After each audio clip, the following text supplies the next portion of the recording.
Hi, to enable and disable bedtime mode on Google Pixel Watch Free, as a first step you need to wake up your watch by tapping the screen or by pressing this crown. And now swipe down from the top to trigger quick settings.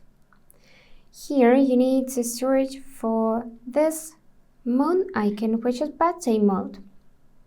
And if you tap it, you'll see the suggestion to turn on bedtime mode.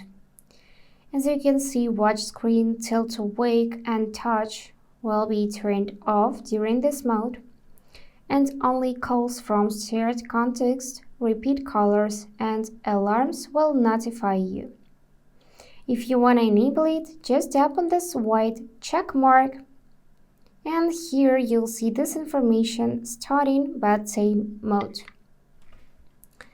Now let's press this crown, and on your current watch face, you will see this moon icon confirming that bedtime mode is on.